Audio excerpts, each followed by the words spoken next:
Welcome to Healing Horizons with Saima. Here, innovation meets integrity in the pursuit of better care. And today, we are honored to host our amazing guest, Dr. Edward Feinberg, who is a visionary in restorative dentistry with over 4 decades of experience and leadership. As a director of Onward, he is bridging the generations of dental excellence while redefining the art and science of crown and bridge work in a world increasingly dominated by implants. So, Edward, welcome to the show. Thank you. I'm very happy to be here. Oh, it's my pleasure to have you here, and I'm really looking forward to make this a meaningful experience for you. So, Dr. Feinberg, let's begin with after more than 40 years in dentistry. Oh, that's really remarkable. What core principles still guides your approach to restorative work? Well, actually, I grew up in dentistry. I have a very unique experience in dentistry. My father was a master and pioneer of full mouth reconstruction and crown and bridge dentistry. So I learned everything from him. Together, between the two of us, we have over 100,000 pictures of crown and bridge cases that go back to 1950. All the teeth prepared and handled according to the same basic principles. And those are the principles that came from dentistry's roots. And one of the problems that I see is that most dentists today do not know what the basic principles are and what had a success from dentistry's roots. And a lot of what's being taught violates the basic principles that allowed me and my dad and my dad's teacher to have so much success. And I can show crown and bridge cases that I did in the mouth over 40 years. In health with very few changes in the x-rays. And that's because of the basic principles of engineering and science that really came from dentistry's roots. And I see a lot of what's being done today violates those basic principles. And as a result, they are not going to have the same degree of success that was had in the past. And that's sad. I really believe that if dentistry is going to advance, anything new that comes down the pike must be compared to the standard that came before. Otherwise, that's not an advancement. That's really an insightful perspective, Dr. Feinberg. And I would see that it's clear that your dedication to, that guiding principle has shaped not only your practice, but also the way to approach patient care and long-term outcomes, I would say. And hearing how a value like that continues to anchor your work after so many years really highlights the depth of your commitment to both the craft and the people you serve. Thank you. Yes, and that's one of the reasons why I'm a dentist. That's what does it for me is when I get to see my patients come back year after year for their hygiene visits and watch the work that I did last in health. And those patients know that what they have is special because they have friends and relatives who are having a lot of problems and they are not. And I think the purpose of doing dentistry is to get rid of all the problems and not that they should have perpetual problems, throughout their whole lives. And that's not my goal. My goal is to nip all of their problems in the bud and that they get to hold on to their teeth. That's remarkable. So, how has that principle evolved with new materials, technologies, and patient expectations? Oh, that's a really great question. Well, technology and materials do not make dentistry. Basic principles make dentistry. There's some good technology that follows basic principles, and I love that kind of technology. But a lot of technology violates basic principles, and that is not an advancement. Like, for example, they have a machine that makes a crown out of a block of ceramic right in the office. And that is crappy dentistry because that is essentially no different than the old high-fusing porcelain crowns that were baked in an oven in the 1960s. They are both what you would call butt joint type restorations. And what I mean by that is a butt joint, it comes from carpentry, where you put a ledge on the tooth and you make your restoration to the ledge. Those restorations can never be sealed. Bacteria are measure from 2 to 10 microns. And the most that you can seal is up to 100 and something microns. That's not acceptable. and the materials that we have to try to seal that gap don't really work that well. So those patients are much more susceptible to recurrent decay and crowns falling out. That's the chief problems that most dentists are having with crown and bridge, and why a lot of them would rather do implants than do crown and bridge. So when I do crown and bridge, what my dad did, what my dad's teacher did, was make crowns on the model of the mason jar cover, which is the best known thing ever devised for food preservation. So recurrent decay and crowns falling out are not one of my problems. I almost never get decay under my crowns, except after many years, if there have been changes and roots are exposed, those areas can become susceptible to decay. But I let all my patients wear crowns and bridges on a trial basis with Vaseline or rubber, and they don't fall out. And the techniques that are being taught, you can't do that. So that's one of the reasons why there's so much more practitioners who want to do implant therapy, is because they don't have confidence in their crown and bridge skills. And then they're having a lot of problems with crown and bridge from what they're being taught in the dental schools and in the other dental institutions as well. We're all doing the same thing, and nobody knows why they're doing what they're doing. And that's a sad thing, because implants, where they're indicated, are wonderful, but they are not the panacea that everybody wants them to be. There are a lot of places where you can't put good implants in, and a lot of them are failing because they're being overloaded and used inappropriately, and everything has limitations. And I know what the limitations of implants are. We started doing them in the early 80s when they first came to this country from Sweden. And so I've seen everything, and I know that they are not lifetime. And some of the things that I'm seeing are truly horrifying to me. I'm seeing perfectly good teeth that I could save extracted in favor of putting these cases, they call them All-on-4.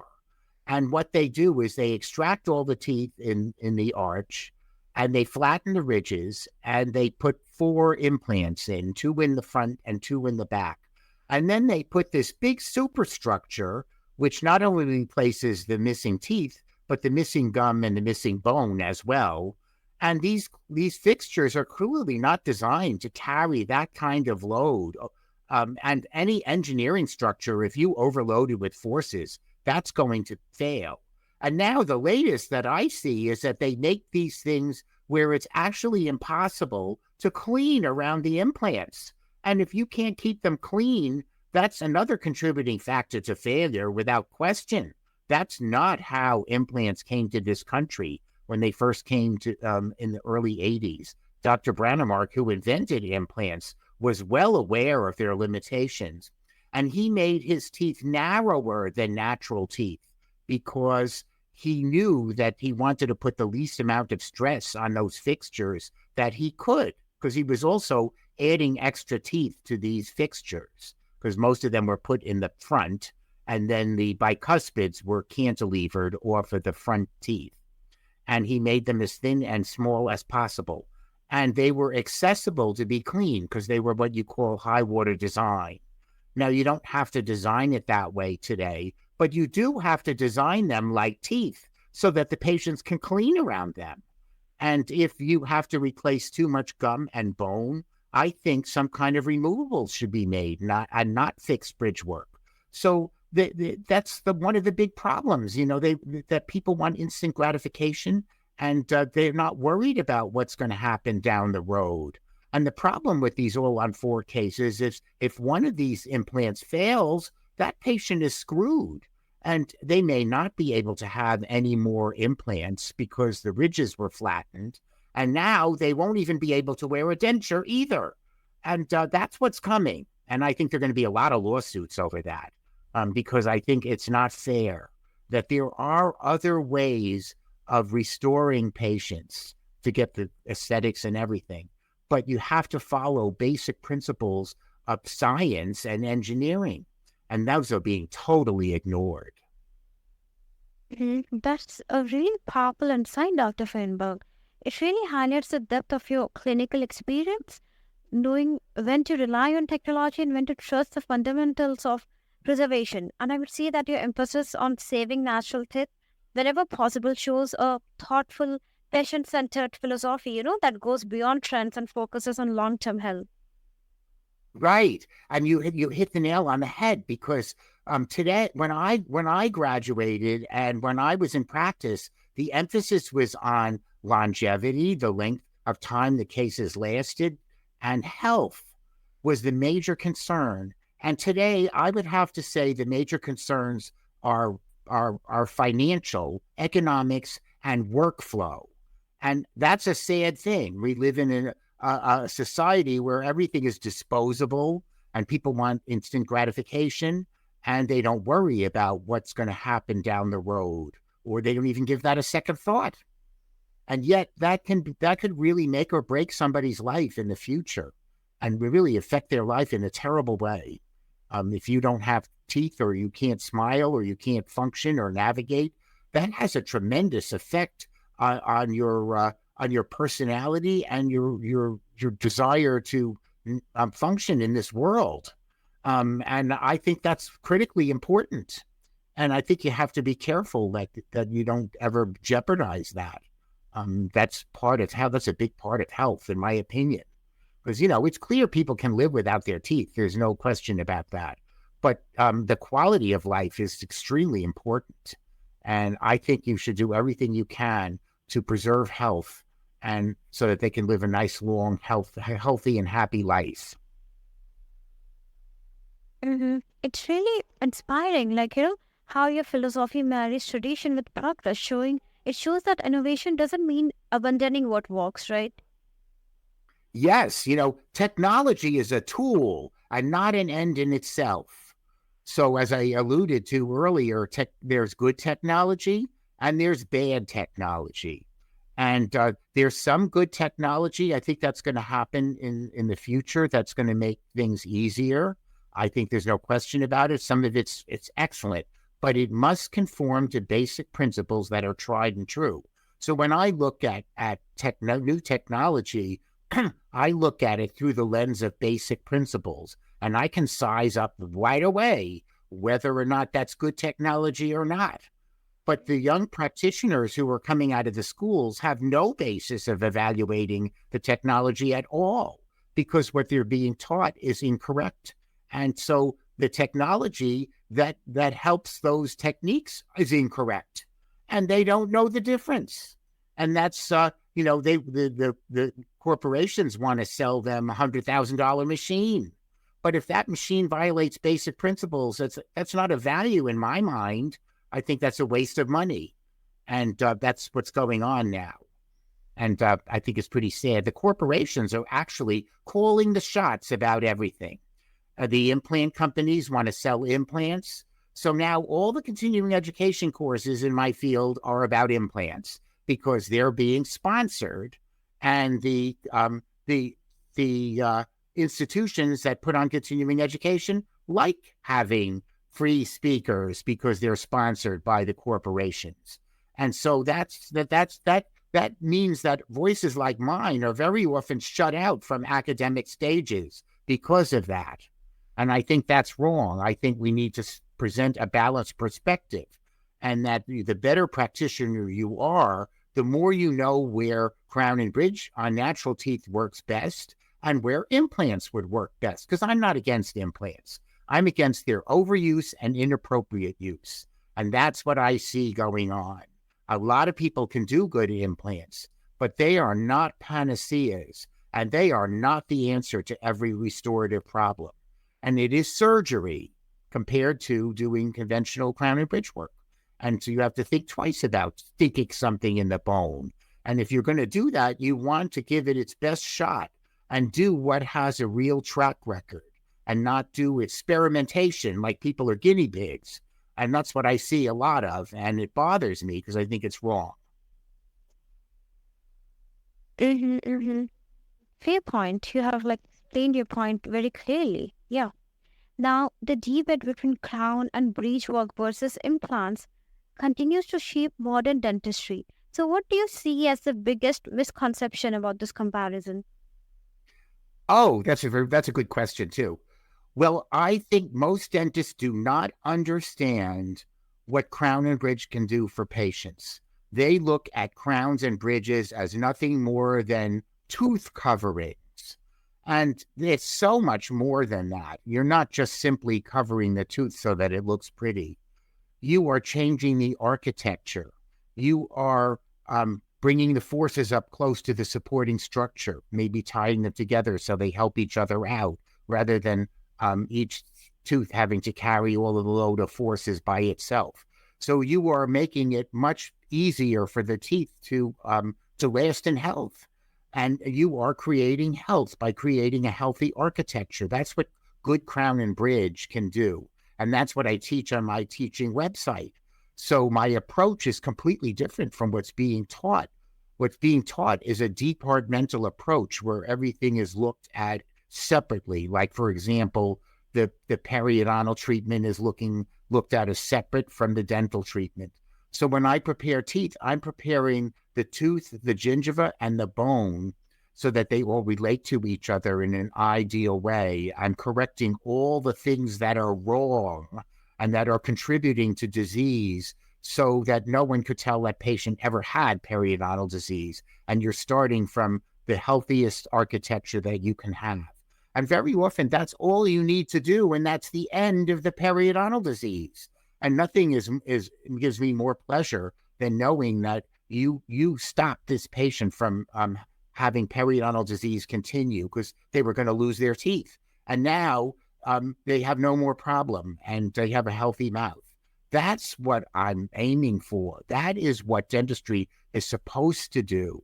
As a doctor, you want to get rid of disease and prevent disease and not just cover the teeth and not worry about what happens down the road. And I think most dentists don't understand how crown and bridge should be designed in order to prevent future trouble. That's a really excellent perspective, Dr. Feinberg. And you have really clarified an area, where a lot of assumptions tend to cloud good clinical judgment. And it's really refreshing to hear such a balanced, experience-based take that reminds us that every case has its own context and that the best outcomes come from understanding this nuance rather than, following a one-size-fits-all approach. That's right. And unfortunately, we have a lot of what you call one-trick ponies, where they're very good at, let's say, implants. But the answer to everything is not implants. The better practitioner you are, the more you know which treatment works with better with which patient. And if you have a variety of treatment options in your armamentarium, you can pick the one that's actually best for each patient. And I really think patients should have choices. So doctor, for example, means teacher. And I look at myself as my job to educate the patients. So when I get a new patient, I want them to know what's good, what's bad, what their choices are, and what I recommend. And then I can help them make the decision that's best for them. And I have treatment options for those patients who are candidates for sophisticated dentistry, but also for those who are not. A lot of those patients are being turned away partly because dentists don't know what to do for them, and partly because they think, oh, well, this patient doesn't have any money, so therefore they should have no treatment. See, I don't think that's fair. And I preserved a lot of teeth temporarily with patients that are not really able or to have bridge work for whatever reason, whether it's financial or whether it's health concerns and not at this time. But you want those teeth to be there so that when they are ready to have it, they can have it. And that's what I always tried to do with patients. And what most people don't understand, when you stick your neck out and do that for a patient, they appreciate it. They're going to send their friends and relatives to you, and that's how you build a good practice. And I still think that word of mouth is an excellent marketing technique and probably the best of everything. And if you want to hold those patients long term. And I had a wonderful relationship with my patients. It was more than just, oh, well, they're using me or hiring me and they're paying me. I really cared about them deeply as human beings. And I still to this day like to hear from them because I care about them and I'm interested in their well-being. I would do anything I could to help them. Mm-hmm. I agree. Word of mouth is indeed a good technique. And like you explained, that's going to surely be beneficial for all our listeners out there, Dr. Feinberg. Now, your Onward program carries decades of documented results. So, can you share what key lessons from those 70 years still surprise younger dentists today? Well, I have a lot of what I really teach is basic principles. That's more important. The techniques are all there, and they're all based on basic principles. And I show the rationale for why you're doing what you're doing and why things should be done a certain way, because that's very, very important. That everything that you do has a purpose, and it's a step-by-step approach because you have to recognize the realities that when you are dealing with materials that have to be heated repeatedly close to their melting points, things go wrong. And if you skip steps like many people want to do, they're in a hurry, and errors occur, they're compounded, and you can't even identify them, less do anything about them. And you know that saying that goes, there's never enough time to do it right, but always enough time to do it over. But if you do things in a step-by-step way and an error occurs, you correct the error before you go on to the next step. And then you know at the very end, you're going to have a perfect result. There's no way that you could not have a perfect result. It's very rare that at the very end, something is wrong and you don't know why. If you do things in a step-by-step manner that identifies an error before it's compounded. And that's what I have to offer, a step-by-step technique, so that dentists are in the driver's seat. Too often they are, they don't know why something didn't work out or why something went wrong, and then they get all frustrated, and then they don't have confidence in what they're doing, and that's a terrible way to feel. You shouldn't have to guess or worry about whether something is going to fit or not fit.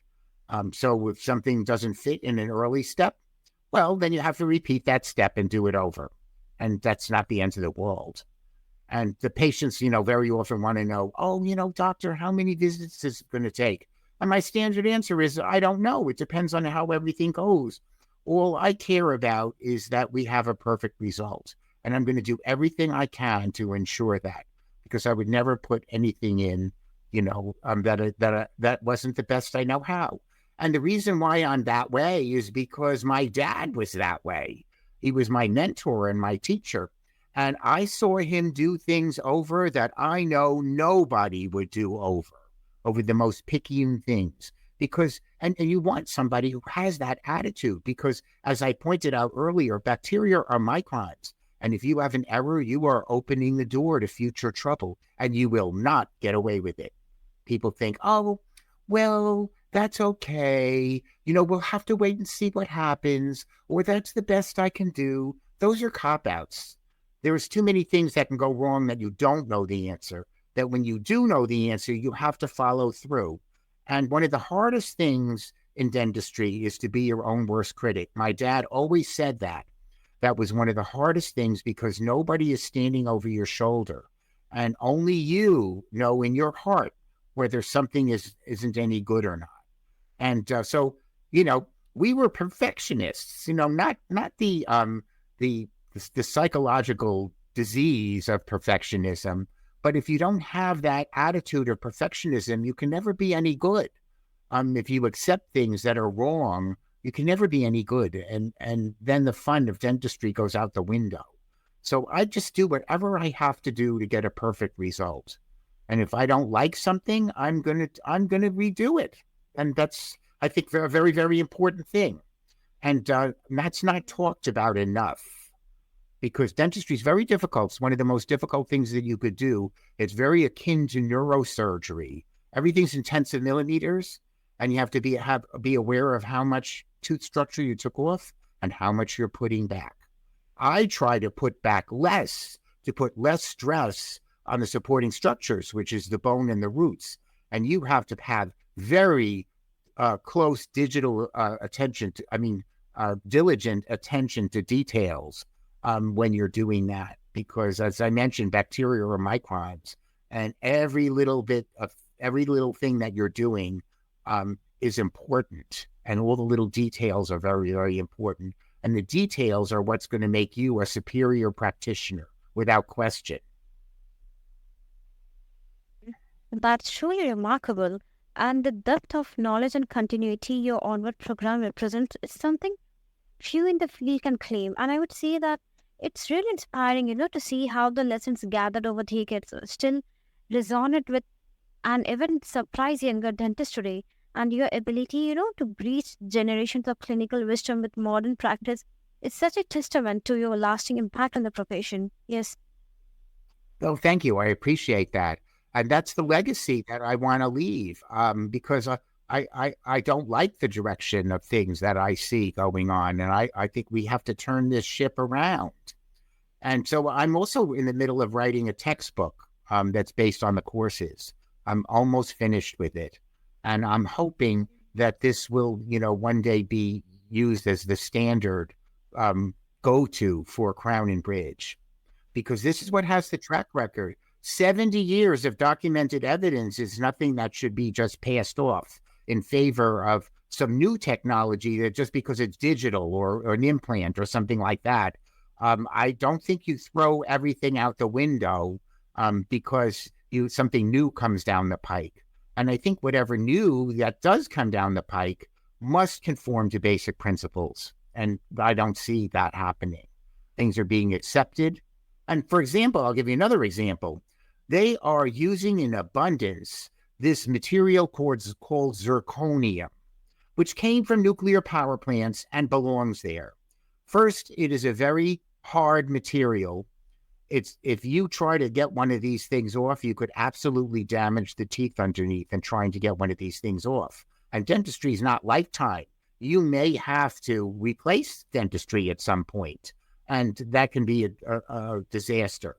Their butt joint restorations which I discussed why I don't like butt restorations earlier, and you can't connect them together or solder them together. So this material is totally unsuited to dentistry, and yet it's being used rampantly because it's cheap and white, and that people only think of dentistry as tooth coverings and nothing more, and that's why it's so popular, and no studies were ever done on this, and I think this is wrong, and yet nobody will listen. That's a remarkable journey through the evolution of modern restorative care, Dr. Feinberg.